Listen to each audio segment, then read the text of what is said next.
সত্যি কথা বলতে একটা সময় কোনো একটা রাজনৈতিক দল করেছিলাম, যুবর মেম্বার ছিলাম প্রায় 2.5 বছর। পরবর্তী সময় CI2 অর্থাৎ সেই রাজনৈতিক দলের একটা ট্রেড ইউনিয়ন ছিল, প্রায় 9 বছর ছিলাম। দেখেছি, কথা বলতে গিয়ে না বলবনি ভাবছিলাম, নামটা বেরিয়ে গেল, CI2। তো যুবদের যে একটা গাইডলাইন, এরকম যে লম্বা কেতাব,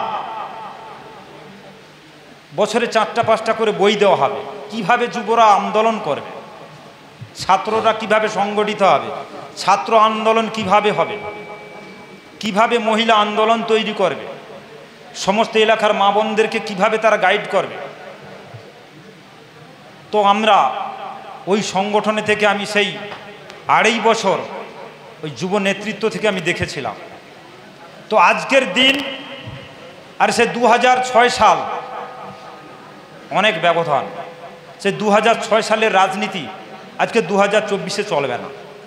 যদি বলেন কেন, আমি আপনাদের কাছে একটা কথা বলতে চাই। সাদ্দাম ভাই এবং হোসেন ভাই যেভাবে দাম্ভিকতার সঙ্গে বক্তব্য রেখে গেলেন, আজকে এই বক্তব্য রাখার আমাদের দরকার নেই। যে রোলিং দল যেভাবে প্রতিনিয়ত, একটা কেন্দ্র সরকার একটা রাজ্য সরকার প্রতিনিয়ত টাকার যে হুলি খেলছে, আমরা যদি আমাদের কাছে কোনো কালোবাজারি টাকা আজকের দিনে যদি আমাদের কাছে আসতো, আমরা যদি টাকা ছড়াতাম না, ওই যুবদেরকে আমরা সংগঠিত করতে 2 ঘন্টা টাইম লাগতো না, সারা পশ্চিমবাংলার যুবদেরকে। ঠিক না ভুল বলছি? আজকের দিনে এই সংখ্যালঘু মুসলিম সম্প্রদায়ের কিছু যুবক গতকাল না গত পরশুদিন একটা রিপোর্ট এলো, যারাই ভাইজানের সঙ্গে দরবারে প্রতিনিয়ত যান জুম্মা পড়তে, একটু আপনাদের শুনে রাখার দরকার আছে। কখনো জুম্মা পড়তে যান, আবার কখনো রাতের অন্ধকারে যান, পার্সোনাল টেবিল করেন, সেই সমস্ত নেতৃত্বরা, রোলিং পার্টির নেতৃত্বরা হলদিয়াতে সহ পূর্ব মেদিনীপুর জেলার কেন 2টো লোকসভা নির্বাচনে 2টো ক্যান্ডিডেট হারলেন, তার মূল্যায়ন কি করেছেন জানেন?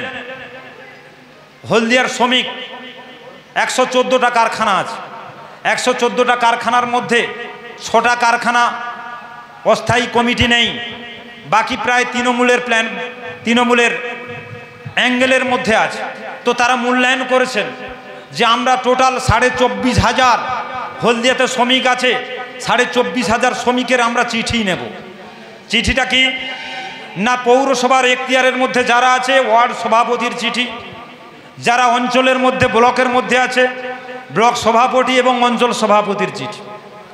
আপনি চিঠিটা পাবেন কি করে? আপনি তো এই মুহূর্তে তৃণমূলের হয়ে কাজ করেননি, আমাদের নির্দেশে আপনি কাজ করেননি, আপনি নিউট্রাল ছিলেন। কখনো কেউ CPM-এর নেতৃত্বদেরকে সহযোগিতা করেছেন, কেউ বুথের পোলিং এজেন্ট বুঝতে পারেনি, আপনি তাকে একটা পোলিং এজেন্টের সহযোগিতা করেছেন। এটা তৃণমূলের লোকাল লিডার দেখেছে। তারা দেখে কি করেছে, তাদের উপর নেতৃত্বর কাছে তারা প্রপোজাল দিয়েছে যে অমুক ওয়ার্ডে, অমুক ব্লকে, অমুক জায়গায় অমুক নেতৃত্ব দিচ্ছে, তার নেতৃত্বে অমুকের সঙ্গে কাজ করছে। তো চিঠিটা পাবেন কি করে? আমাদেরকে সঠিক যদি আমরা পদ অবলম্বন করি, আমাদের চিঠির দরকার নেই। সাদ্দাম ভাই যে কথা বলেছিলেন যে আমরা যদি ঐক্য হই, আমাদের ঐক্য ভাঙার মতো ক্ষমতা কারুর থাকবে না।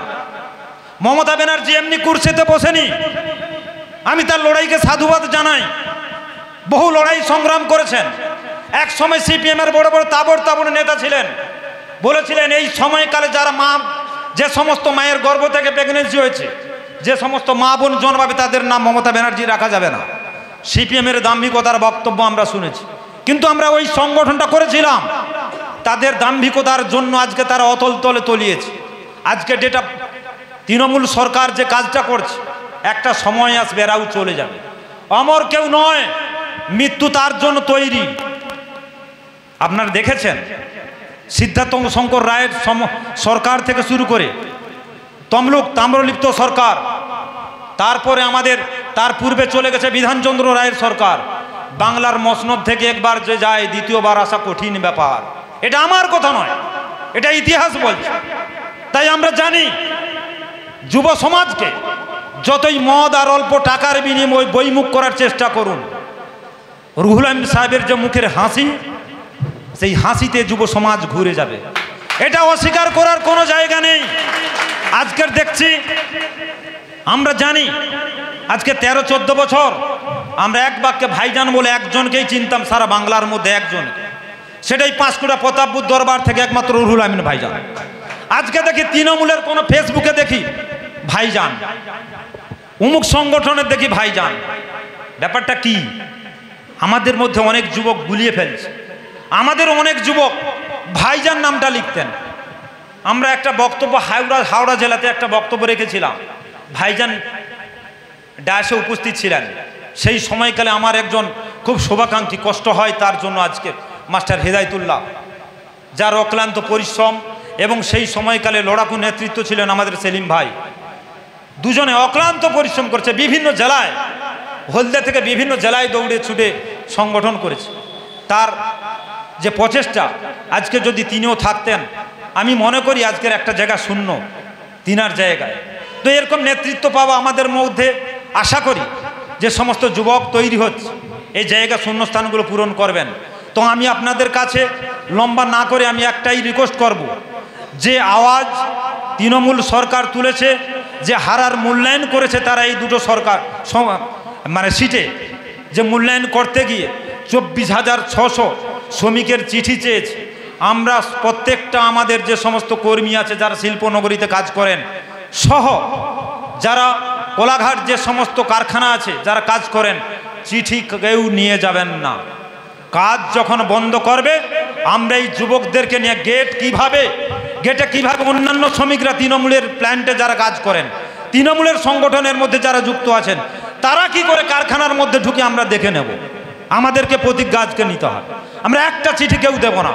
আমরা গত পরশুদিন বসেছিলাম হলদিয়াতে, চিঠিটা কিভাবে কে নিয়ে যায়, কিভাবে কাজ বন্ধ হয়, তারপর আমরা বুঝে নেব কাজটা কিভাবে হাসিল করতে হয়। তাই আমি আপনাদের কাছে বড় জোরে আবেদন করব, যে ভাইজানের দেখানো পথ, যিনি অক্লান্ত পরিশ্রম করে পশ্চিমবাংলার এই প্রান্ত থেকে ও প্রান্ত, আমরা সকলে জানি তিনার আর কোনো ভাই নেই, তিনি অনলি একলা। তিনি আজকের যদি মনে করতেন, তিনাকে স্বয়ং সৃষ্টিকর্তা যে ইজ্জত সম্মান দিয়েছেন, তিনি দরবারে যদি বসে তদবির করতেন, তাবিজ দিতেন, সাধারণ মানুষকে ফুকফাক দিতেন, তিনার কে খেত? রাজপ্রাসাদে থাকতেন, 10 তলা বিল্ডিং করতেন। কিন্তু আজকে কেন তিনি এত মেহনত করছেন, কিসের জন্য দৌড়ছেন? এটা আমাদেরকে মূল্যায়ন করতে হবে। এই যুব সমাজ আমরা যদি আজ মূল্যায়ন না করতে পারি, আমরা এখনো পর্যন্ত রুহুল আমিন সাহেবকে চিনতে পারবো না।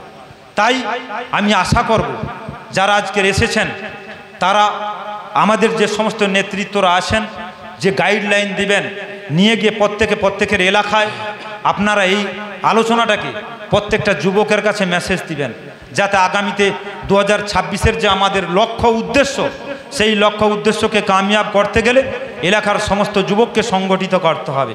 আর না হলে আমরা 26-এ লড়াই যদি এই গুটি কয়েক মানুষকে নিয়ে যে চেষ্টা করি, আমাদের চেষ্টা ব্যর্থ হবে। সমস্ত যুবকদেরকে ঐক্য করতে হবে। এই কয়েকটি কথা বলে আমি আমার ক্ষুদ্র আলোচনা এখানেই শেষ করলাম।